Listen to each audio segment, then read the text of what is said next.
प्रिय छात्रों, नमस्कार। आज हम आपको क्लास 9 नंबर सिस्टम मैथ्स का अगला वीडियो देते हैं। पिछले वीडियो में हमने आपको अपरिमेय संख्याओं का दशमलव प्रसार बताया था, एक सवाल भी बताया था और कुछ सवाल होमवर्क में दिए थे।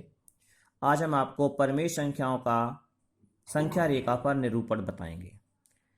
परिमेय संख्याओं का संख्या रेखा पर निरूपण ये दो प्रकार से होता है, एक पूर्णांक के लिए और एक दशमलव के लिए। दो टाइप से होते हैं, फॉर इंटीजर और फॉर डेसिमल।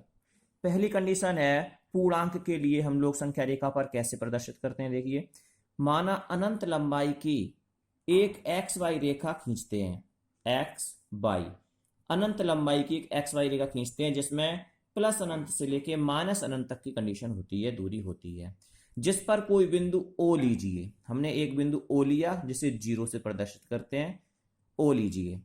ओ के दाईं ओर पूर्णांक 1 2 3 4, ओ के दाईं ओर 1 2 3 4 डॉट डॉट डॉट अनंत तक निरूपित करेंगे और ओ के बाईं ओर -1 -2 -3 डॉट डॉट डॉट डॉट अनंत तक निरूपित करते हैं। ये हमारी पूर्णांकों के लिए संख्या रेखा हो गई। ठीक है, अब देखते हैं दशमलव के लिए संख्या रेखा। दशमलव के लिए संख्या रेखा क्या होती है। देखिए, दशमलव प्रसार के लिए होता है किसी दो पूर्णांकों के मध्य अनेक वास्तविक संख्याएं होती हैं। मतलब दो पूर्णांकों के मध्य अनेक वास्तविक संख्याओं, मतलब जो दशमलव संख्याएं होती हैं वो अनंत होती हैं। संख्या रेखा पर दशमलव संख्याओं का निरूपण आवर्धन लेंस की सहायता से देखने के इस प्रक्रम को हम लोग इसमें आवर्धन क्षमता, जो आवर्धन लेंस होता है उस लेंस का प्रयोग करते हैं। तो आवर्धन लेंस की सहायता से जो हम देखते हैं उस प्रक्रम को उत्तरोत्तर आवर्धन प्रक्रम कहते हैं। इसी प्रक्रम की सहायता से हम दशमलव के लिए संख्या रेखा का निरूपण करते हैं। इसमें देखिए एक सवाल बताते हैं, उत्तरोत्तर आवर्धन करके संख्या रेखा पर 3.765 को दिखाइए या देखिए। तो देखिए, इस क्वेश्चन को हम आपको सॉल्व करके बताते हैं। इस टाइप का आप दूसरा क्वेश्चन सॉल्व करेंगे।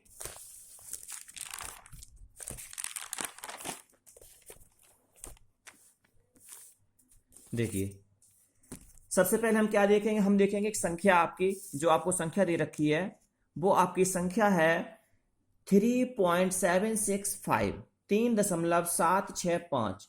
ये जो संख्या है दो संख्याओं यानी कि 3 और 4 के बीच स्थित है।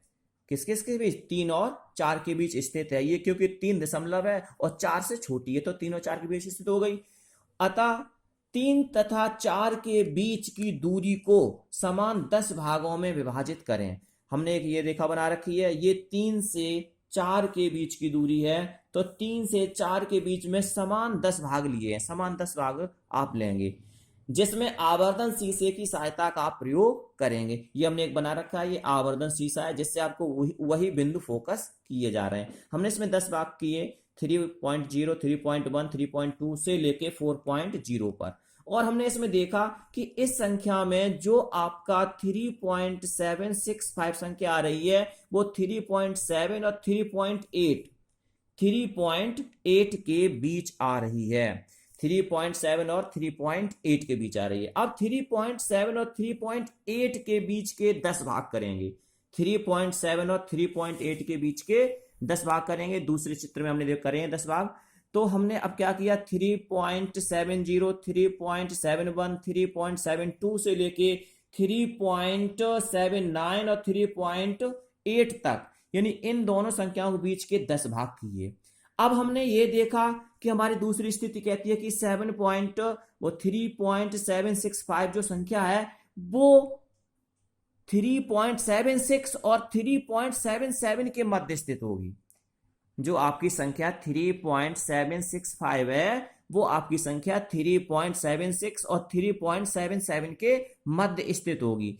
इस लेंस में हमने ये देखा। अब इस भाग के 3.76 और 3.77 इस संख्या के भी 10 भाग करेंगे। इन संख्याओं के 10 भाग मैंने अगले में दिखाया है। इस संख्या पर हमने दिखाया ये 10 भाग। तो 3.760, 3.761, 3.762 डॉट डॉट डॉट डॉट हमने 3.769 और 3.77, ठीक है, तक हम 7 यानी कि इसके बीच के 10 भाग हमने किए। अब इन 10 भागों के बीच में जो मेरी संख्या है वो हमारे 5वें स्थान पर है, 5वें नंबर पर संख्या आती है 3.765। यही आपका अभीष्टल है और इसी को हमने इसमें दर्शाया है चित्र में। चित्र फर्स्ट में संख्या 3.765 संख्याओं 3.7 और 3.8 के मध्य स्थित है। संख्याओं 3.7 और 3.8 के बीच के समान 10 भाग कीजिए। हमने इसमें ये 10 भाग किए हैं, पूरे 10 भाग किए। चित्र नंबर 2 में दिखाया गया है, ये पूरे 10 भाग किए हैं। फिर हमने 3.765 संख्याओं के लिए 3.76 और 3.77 के मध्य स्थित है, ये भी मालूम है। तो संख्या इतने के भी हमने समान 10 भाग किए, इस संख्या के हमने समान 10 भाग कर लिए और लास्ट में हमने चित्र में आवर्धन लेंस की सहायता से, इस आवर्धन लेंस की सहायता से 3.765 संख्या को निरूपित करता है, जो कि उपविभाजन का 5वां चिन्ह है। ये इस उपविभाजन का 5वां चिन्ह है। इस प्रकार से आप इस सवाल को हल करेंगे। धन्यवाद।